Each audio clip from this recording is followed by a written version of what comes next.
po ba ay nagbigay ng donasyon sa sino man na kumandidato, whether local or national, sa huli mga eleksyon? Yes po, Your Honor. Kanino po yon? Kay Senator Cheese po.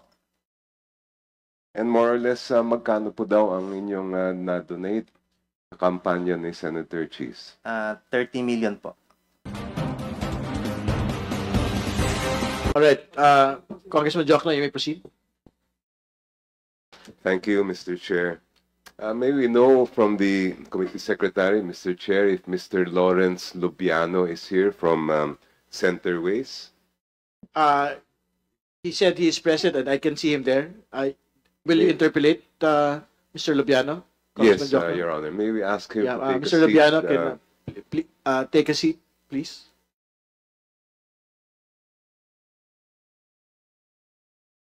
Good afternoon, Your Honors. May we also verify if Mr. Lubiano has already been placed under oath? We confirm that he has taken his oath earlier together with the other contractors, Your Honor. Thank you, Mr. Chair. Kayo po ang presidente ng Centerways Construction and Development Incorporated, Mr. Lubiano. Yes po, Your Honor. Kailan pa po kayo naging pangulo ng kumpanyang yan? Since 2009 po. So you are familiar with the government contracts that your company has entered into since Yes, the po. time you are a president? Yes po, Your Honor. More or less since 2022 hanggang ngayon po, mga ilan ang government contracts ng Centerways as far as you know?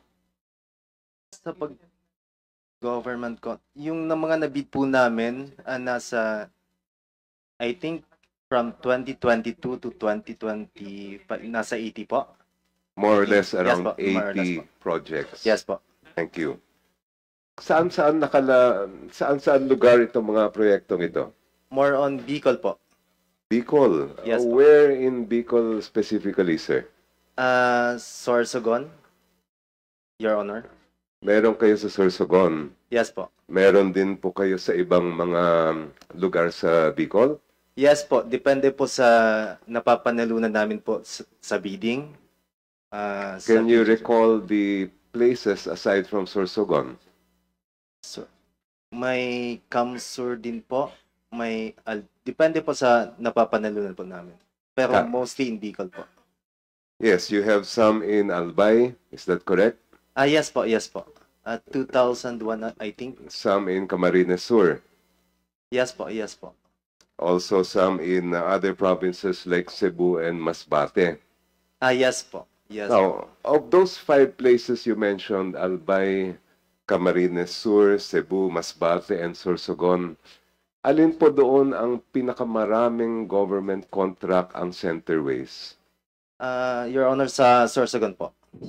Sorsogon. Yes po. Out of the 80 plus or more or less projects, how many do you have in Sorsogon?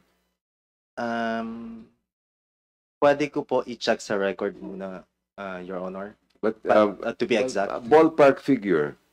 Sabi nyo, ang pinakamarami ay doon sa Sorsogon. Yes po. Siguro mga 30 po, Your Honor. I think. More or less. I was checking the website of Sumbong sa Pangulo. Yes po. Ang nakita ko po doon, umaabot yata ng around 50, 53. Can you confirm that, please? Di ko po sure. I-check ko po, Your Honor, ulit. But you're sure that most of your projects came from or are located in Sorsogon? Yes po, Your Honor. Now,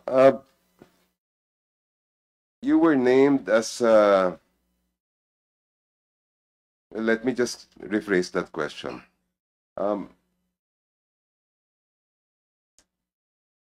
Meron po ba kayong kamag-anak, asawa, o kaya kapamilya na nasa gobyerno ngayon? Yes po, Your Honor. Sino po sila at ano ang kanilang posisyon? Po? Sino po sila?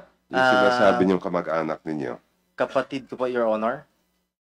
And what is his position in government?